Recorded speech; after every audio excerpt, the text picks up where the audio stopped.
안녕하세요. 요즘 건축 인테리어 시장이 정말 어려운 시기를 겪고 있습니다. 경기가 바닥을 치는 것도 모자라 더 깊이 가라앉고 있는 상황인데요. 업체 사장님들과 이야기해보면 가끔 일은 들어오지만 터무니없이 낮은 견적을 제시하는 업체들 때문에 계약이 어렵다고 하십니다.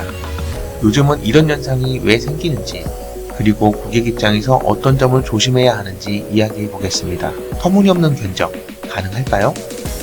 예를 들어 5천만원짜리 인테리어 공사가 있다고 가정해 보겠습니다. 그런데 어떤 업체가 똑같은 공정을 2,800에서 3천만원에 해주겠다고 한다면 고객 입장에서는 당연히 저렴한 것을 선택하고 싶겠죠. 그런데 현실적으로 이런 가격이 가능한지 한번 생각해 봐야 합니다. 최근 자재비와 인건비가 크게 올랐는데 정상적인 마감재와 퀄리티를 유지하면서 이런 금액으로 공사를 진행할 수 있을까요? 오랫동안 업계를 지켜온 전문가들은 이 부분을 가장 걱정하고 계십니다. 저렴하면 무조건 좋은 걸까? 싸고 좋은 것은 인테리어에서는 거의 불가능합니다. 예를 들어 대리석을 써야 할 곳을 저렴하게 하려면 타일이나 시트지로 대체해야겠죠. 시트지도 요즘 잘 나오긴 하지만 대리석이 꼭 필요한 곳이라면 완성도에서 큰 차이가 날 수밖에 없습니다. 또한 전기나 배관, 목공 등 보이지 않는 부분에서도 저렴한 비용으로 공사를 진행하면 하자 위험이 커집니다. 초반에는 티가 나지 않더라도 몇 달, 몇 년 후에 문제가 생기면 보수 비용이 더 많이 들 수도 있습니다. 결국 처음부터 적정한 견적으로 제대로 시공하는 것이 가장 경제적인 선택일 수 있습니다. 마진 없는 공사의 위험성. 경기가 어려울수록 업체들은 어떻게든 현장을 굴려보려 합니다.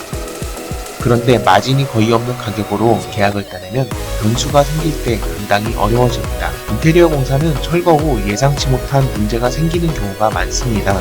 예를 들어 벽을 뜯어보니 예상치 못한 하자가 발견되거나 배관이 예상보다 심하게 노후화되어 교체가 필요할 수도 있습니다. 이런 추가 비용을 감당하지 못하면 공사가 중단될 가능성이 커집니다. 결국 마무리도 제대로 안 되고 추가 비용을 요구하는 경우도 발생할 수 있죠. 처음에는 저렴하게 시작했지만 결과적으로 더 많은 돈이 들게 되는 경우도 많습니다. 실제 있었던 사례를 소개하겠습니다.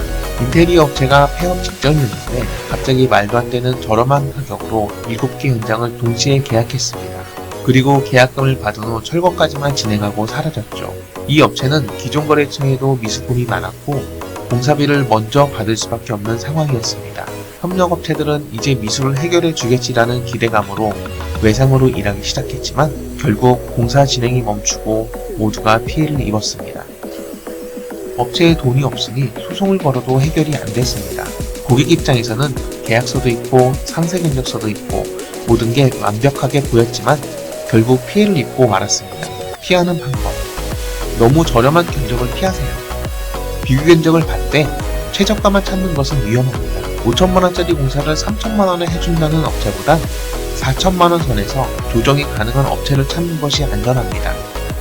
가장 신뢰가 가는 업체가 예산보다 비싸다면 예산에 맞춰 가능한 범위를 조정할 수 있는지 상담해보세요. 계약 전에 반드시 업체의 신뢰도를 확인하세요. 과거 시공 사례, 리뷰, 공사 진행 방식 등을 꼼꼼히 살펴보는 것이 중요합니다. 계약금을 너무 많이 선지급하는 것은 위험할 수 있습니다. 공정 단계별로 지급하는 방식을 고려해보세요. 공사를 진행할 때는 가격도 중요하지만 퀄리티와 안전성도 함께 고려해야 합니다. 오늘 이야기한 내용이 도움이 되셨다면 좋아요와 구독 부탁드립니다. 감사합니다.